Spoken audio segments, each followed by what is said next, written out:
जिस बिल को लेकर अटकलें लगाई जा रही थी वो आखिरकार राज्यसभा में पेश नहीं हो सका। तमाम विरोधों के बावजूद तेलंगाना बिल लोकसभा में पास हो गया, लेकिन बुधवार को बीजेपी की आपत्तियों के चलते इसे राज्यसभा में पेश नहीं किया जा सका। सरकार का कहना है कि अब इस बिल को गुरुवार को राज्यसभा में पेश किया जाएगा। इस समय राज्यसभा में इस बिल में रोक रकावट करनी ये बात स्पष्ट करती है कि उनकी नीयत क्या है, कि लोकसभा में एक स्टैंड, राज्यसभा में दूसरा स्टैंड। इससे पहले राज्यसभा शुरू होते ही तेलंगाना बिल को लेकर विरोध शुरू हो गया, जिसके चलते कार्यवाही को बार बार स्थगित करना पड़ा और आखिरकार 5 बजे सदन को स्थगित कर दिया गया।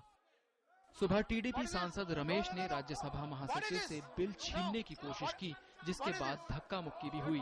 हालांकि रमेश ने बाद में इसके लिए माफी मांगी। Justice has been done to Simandra. Injustice has been done to Simandra. You should not be suspended. Why can't you degrade yourself? Then I told sorry to the House. Bill को पेश न करने के पीछे बीजेपी के संशोधनों को भी कारण बताया जा रहा है। बीजेपी ने बिल में 20 संशोधन पेश किए हैं। प्रधानमंत्री ने भी बीजेपी नेताओं से मिलकर हल निकालने की कोशिश की, लेकिन बात नहीं बन पाई। कांग्रेस का ये दायित्व है कि वहां बहस तरीके से हो, शांतिपूर्ण तरीके से हो, सबों को अपनी बात कहने दिया जाए और संशोधन को भी मूव करने का अधिकार बीजेपी या हर एमपी को है, उसका भी अवसर मिलना चाहिए। इससे पहले कांग्रेस के ही मंत्रियों और सांसदों के अलावा आंध्र प्रदेश के कई सांसदों ने बिल का विरोध करने की बात कही थी, जबकि बिल के समर्थक भी डटे रहे। We are going to protest. We are going to do the same way what we have done yesterday. That's it. They are our brothers. They are elder brothers. We are younger brothers. Elder brothers also. They want to a good prosperous life in Andhra also, Rayalaseema also. We all expect wherever we can meet like a brothers.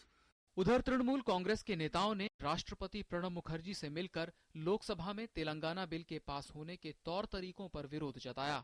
TMC ने राष्ट्रपति से bill को मंजूरी न देने की appeal की है। We have requested Honorable President, who has vast experience about parliamentary democratic system, to look into the matter with all priority, not taking it as a very casual memorandum or a representation. बंटवारे का मामला भी सुलझता नहीं दिख रहा। हालांकि कांग्रेस की पूरी कोशिश है कि बिल को इसी सत्र में पास कराया जाए। बंटवारे की आग को शांत करने के लिए कांग्रेस आला कमान भी सक्रिय हो गया है। पार्टी सूत्रों की माने तो कांग्रेस अध्यक्ष ने प्रधानमंत्री मनमोहन सिंह से अनुरोध किया है कि वो सीमांध्र को अगले 5 साल के लिए विशेष राज्य का दर्जा दें। अब देखना यह है कि क्या कांग्रेस अध्यक्ष के इस कदम से बिल को पास करवाने में मदद मिलेगी या नहीं। लोकसभा में तेलंगाना बिल को शॉर्टकट तरीके से पास कराए जाने को लेकर सरकार के साथ साथ बीजेपी भी सवालों के घेरे में है। शायद इसीलिए राज्यसभा में बीजेपी संशोधनों के साथ तेलंगाना पर बहस चाहती है, ताकि धूमिल होती छवि को फिर से चमकाया जा सके। कैमरामैन विनय और सुधाकर दास के साथ राजेश राज, डीडी न्यूज, दिल्ली।